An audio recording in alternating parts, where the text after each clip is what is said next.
talk about that. Let's talk about consumerism in the Black community. That's one of the conversations that seems to come up a lot of late, which is that we are is it $1 trillion industry? That's correct. Amongst ourselves in terms of the money that comes through our hands.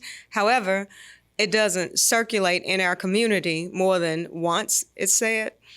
What do you think about this whole consumeristic thinking in our community, and what do you suggest we do to change that thinking? Well, let's look at the history. You have to look at the history of everything in order to come up with solutions, so you won't repeat it. Right. The first thing you have to look at, why do Black people spend their money elsewhere instead of spending it among themselves? Now, I don't want to get to this old slavery thing, but when white folks got out of slavery, they didn't have businesses. Right. They didn't have a generated income system that was guaranteed. They were on the barter system, or they would go and get things on the book with the white folks. I'm just going to call it the way it is. So every time they got some money, they had to give it to someone. So when they had a few businesses, the Black people then worked together in a small community base. Right. They didn't expand very much because they were restricted to their own environment, their own community. Right. So they couldn't go down on Main Street. Right. So the masses of the people that got a little money, they then would go and buy from the white folks. They didn't want to go down to the Black person down the street because his cookies, his Cokes, and other were not as good in their mind as the white folks. For instance, his Coca-Cola machine didn't work all the time. His ice box didn't work all the time because it didn't have ice. Wow. The white person wouldn't bring him ice when he found that he was selling a lot of Cokes. Right. That's the problem.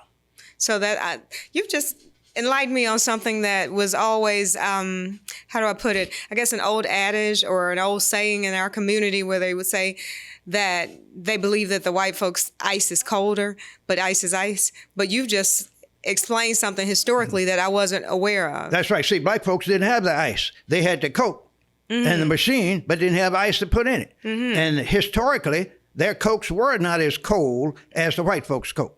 So then that was a reality, not just a myth or an old saying. That's right. So now that we have progressed to the point where Black folk have the ability to provide comparable goods, what do you think is holding? Is it just a historical bad habit? No.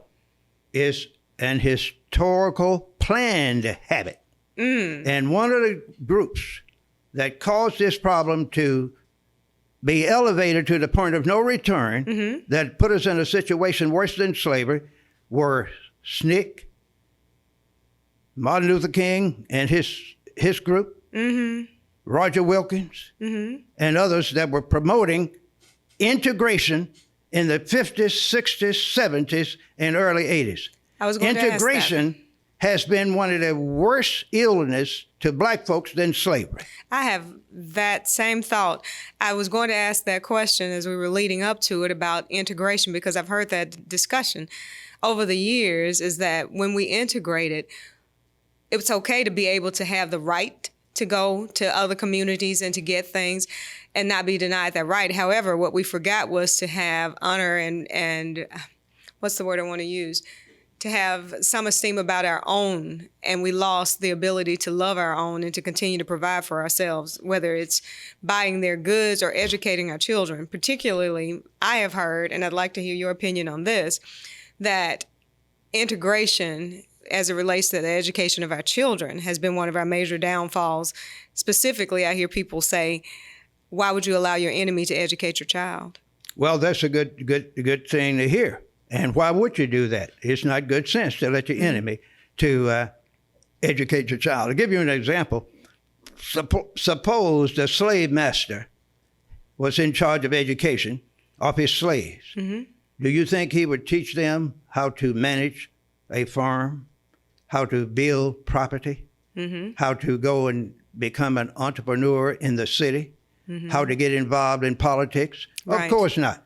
He would teach him how to maintain the status quo, keep that corn going, keep that cotton going, and keep those mules happy. And keep your mouth shut, boy. Not going to teach him anything about anything that provides any kind of freedom. Nothing. Wow.